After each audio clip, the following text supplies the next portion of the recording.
With former Naval Intelligence Officer John Jordan. John, it's great to have you again. We always come to you for all things Navy. First, these are the biggest naval war games in decades. The question is why and why now? Well, they're overdue.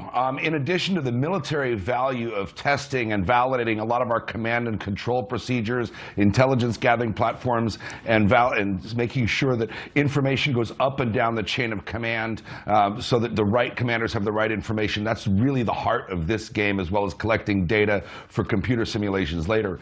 The other piece of this, and this is the really significant part, is that war games are a means of diplomacy.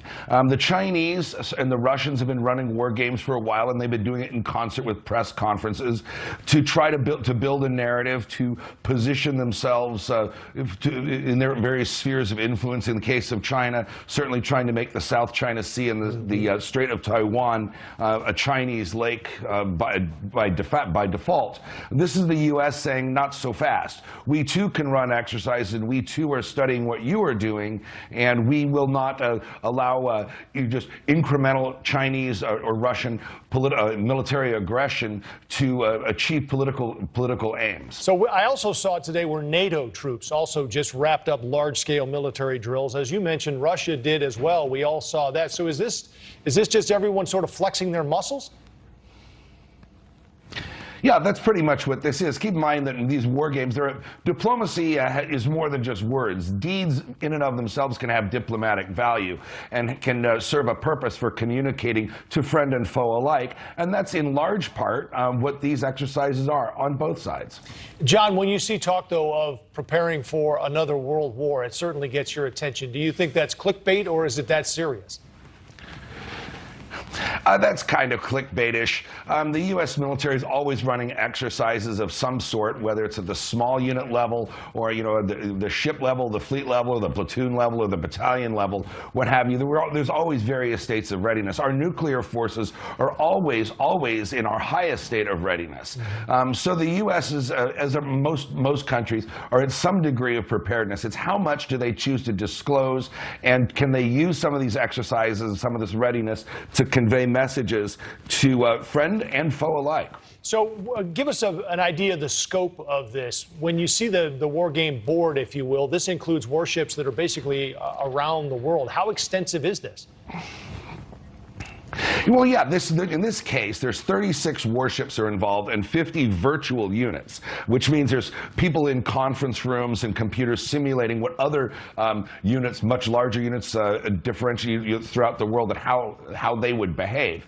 Basically, this is validating how well information is transmitted up and down the chain of command, how well intelligence is gathered, and to refine decision making, and to make sure that and to gather data. And this is the most unsexy part, but it's perhaps the most interesting from a nerd point of view, is to gather data that can be used in subsequent war games and can be compared to what we observe in Chinese and Russian naval and ground exercises. So it's a data collection exercise too. John Jordan, former Naval Intelligence Officer, we always appreciate your insight and your time. Thank you, sir.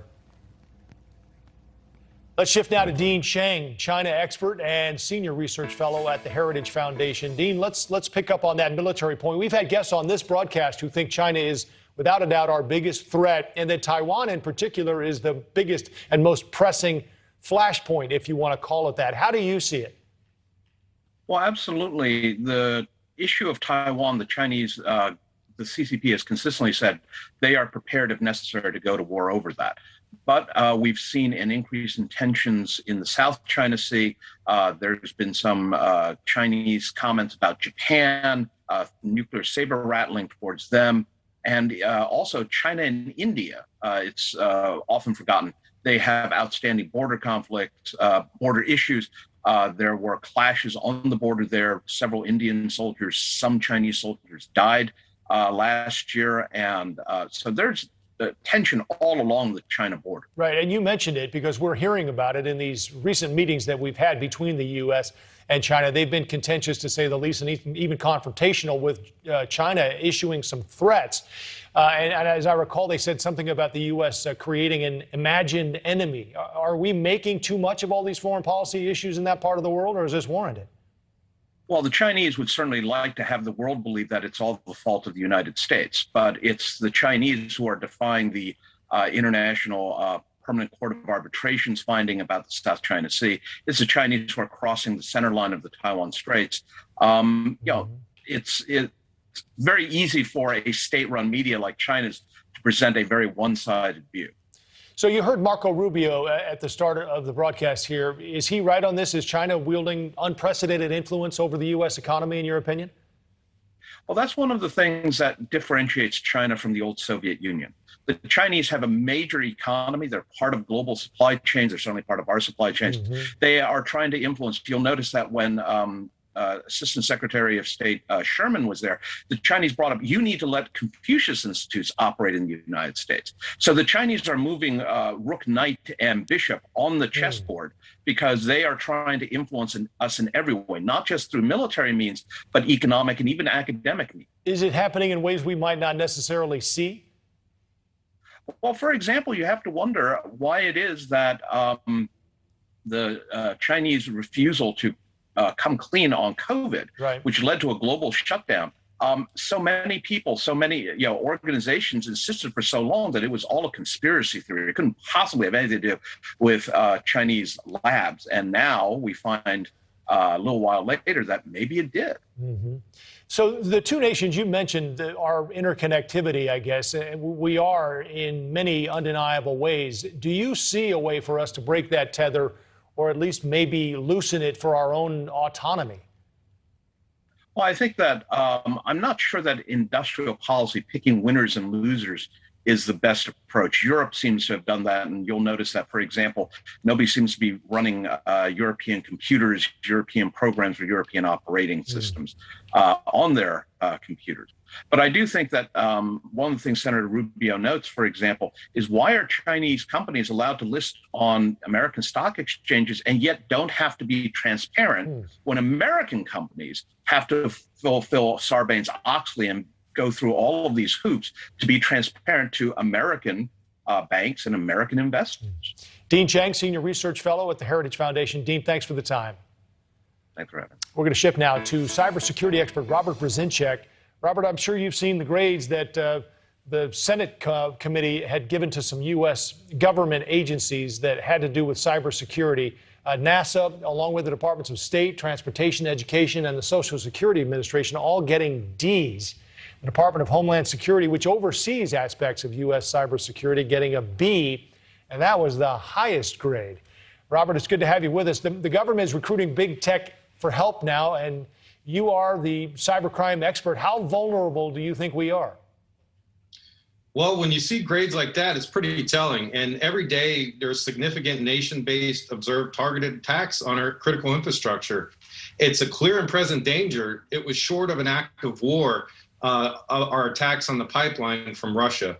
Had that merged over to something else, we would have to go to war. And as a former Navy intelligence specialist, I find it interesting at the top of the hour to see that we have these naval war games. We have to plan, prepare like we're going to be under attack. Yes, it may be clickbait, but it's clear and present danger when we have both Russia and China and Iran saber rattling. It's not just saber rattling, they're doing it. You study this all in the critical infrastructure sectors. You study this all day, so I'm wondering, how worried are you about China and other nation states and what they're up to in the cybersecurity world? I just gave a presentation in Chicago at a gang conference about the clear and present danger based upon my book, Transnational Organized Crime and Gangs, Intervention, Prevention, and Suppression of Cybersecurity. We are really, really vulnerable today, and to see those grades, I would actually say DHS probably wouldn't even get a B. Wow. I've heard an Air Force official actually say we are the most vulnerable nation in the entire world. I have a bad feeling about this, Robert, not to be an alarmist, but that we haven't seen anywhere near the worst of this. Am I wrong as far as cybersecurity and hacks in our country and dealing with our infrastructure? Unfortunately, we have not. And if people do not step up to the plate in their different capacities and organizations and make their critical infrastructure within cybersecurity more robust, we are really, the coming storm might be an EMP or the next 9/11 via cybersecurity. So we talked just briefly about DHS creating the Cyber Defense Collaborative with the help of Amazon, Microsoft, and Google. Microsoft, of course, we all just mentioned today as we were talking about this, was the last company to get hacked. Is this enough? Will it work? Absolutely not. We need to, reach across the aisles, everybody, private and public sector. This is really us against the world, really. And we need to have that mentality, and we need to work with our stakeholders in every sector. I'm a board member for InfraGard in South Florida. And we have a public and private partnership between the FBI and a critical infrastructure sector to include cybersecurity. We really need to ratchet up our boots and get in there and make our cybersecurity infrastructure more robust, because we are really seeing a coming storm. And unfortunately, if we have an EMP from Russia or China, we're done. Wow. It isn't going away, for sure. It's an issue we'll continue to follow here, and we'd love to have you back and check in with you as these things develop. Robert Brzenczyk, great to have you tonight. Thanks for the time.